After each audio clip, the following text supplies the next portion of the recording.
ایک جنگل میں جہاں چاندنی کی کرنیں قدیم بلوط کے درختوں کے درمیان نقش بناتی تھیں، وہاں دو غیر معمولی بونے رہتے تھے جن کے نام تھمبل اور تھریڈ تھے۔ تھمبل اپنے گاؤں کی درزی تھی۔ اس کی چھوٹی سی دکان جو کائی سے ڈھکی ہوئی چٹانوں کے درمیان بسی ہوئی تھی، جادوئی لباس کی تلاش میں آنے والے لوگوں کے لیے تھی۔ تھمبل ایسے لباس سیتی تھی جو ستاروں کی طرح چمکتے، ایسی چادریں جو پوشیدہ ہونے کی طاقت دیتی اور ایسی ٹوپیاں جو بھولے بسرے رازوں کی سرگوشیاں کرتی۔ تھریڈ اس کا شرارتی ساتھی مہم جوئی کا شوقین تھا۔ اس کے گلابی لباس کی جیبوں میں چاندی کی سوئیاں، کوسوں قزاق کے رنگین دھاگے اور چاندنی کے ٹکڑے بھرے رہتے تھے۔ وہ جنگل میں گھومتا رہتا، جگنوؤں سے کہانیاں جمع کرتا اور شبنم سے سجے پتوں سے ہنسی چراتا۔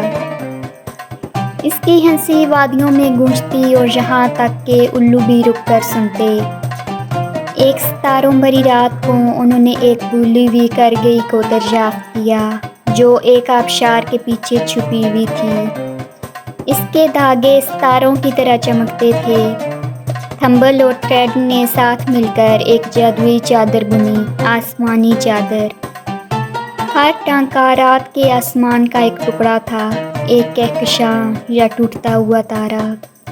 جب وہ بنتے، چادر جیسے زندہ ہوتی گئی، ستارے اس کی تہوں میں رقص کرتے اور ہر حرکت کے ساتھ چاند کی مختلف حالتیں بدلتی رہتیں۔ ایک رات کو گاؤں کو ایک بحران کا سامنا کرنا پڑا۔ رات کی آگ کا پھول، ایک نایاب پھول جو صدی میں ایک بار کھلتا تھا، مرجھا رہا تھا۔ اس کی پتیاں ٹوٹے دلوں کو شفا دینے اور بگڑے دوستوں کو جوڑنے کی طاقت رکھتی تھی۔ اس کے بغیر اندھیرا گاؤں کے لیے خطرہ تھا اور گاؤں کے ختم ہونے کا خطرہ تھا۔ تھمبل اور تھریڈ اپنے گاؤں کو بچانے کے مشن پر روانہ ہو گئے۔ جگنوؤں کی لالٹینوں کی روشنی میں انہوں نے دھند سے بھری وادیوں سے گزرتے ہوئے چاندی کے دھاگوں سے بنے پہاڑوں پر چڑھائی کی۔ ان کا راستہ ستاروں کی بھٹی تک لے گیا، ایک قدیم بھٹی جہاں ستارے پیدا ہوتے تھے۔ بھٹی کے محافظ، ایک طاقتور ستارے اوریون نے ان کی اہلیت کو ثابت کرنے کا چیلنج دیا۔ تھمبل نے اوریون کے لیے ایک چادر میں ستارے سی کر دیے، جبکہ تھریڈ نے چاندنی کو کھول کر اس کا ٹوٹا ہوا ہتھوڑا مرمت کیا۔ ان کی جادوئی صلاحیتوں سے متاثر ہو کر اوریون نے انہیں رات کی آگ کا پھول دے دیا۔ وہ یہ پھول پا کر بہت خوش ہوئے اور گاؤں میں واپس آ کر تھمبل اور تھریڈ نے رات کی آگ کے پھول کو گاؤں کے درمیان رکھ دیا۔ اس کی پتیاں کھل اٹھی، شفا بخش روشنی خارج ہونے لگی، ٹوٹے دل جڑ گئے اور اندھیرے گاؤں میں دوبارہ ہنسی گونجنے لگی۔ رات کی آگ کے پھول نے تھمبل اور تھریڈ کو ایک خواہش دی۔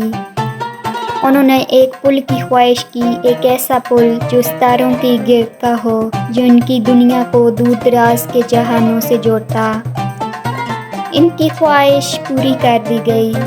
اب مسافر خوابوں سے حقیقت کے درمیان سفر کر سکتے تھے۔ اور یوں تھمبل اور تھریڈ ستاروں کے بونے بن گئے، جادو کے محافظ۔ ان کے گلابی لباس زیادہ چمکنے لگے اور ان کی ہنسی کہکشاؤں میں گونجتی رہی۔ اگر آپ کبھی چاندنی سے بھرے جنگلوں میں گھومیں تو دو بونوں کو تلاش کریں جو چمکتے گلابی لباس میں ہوں، ستاروں کے بونے۔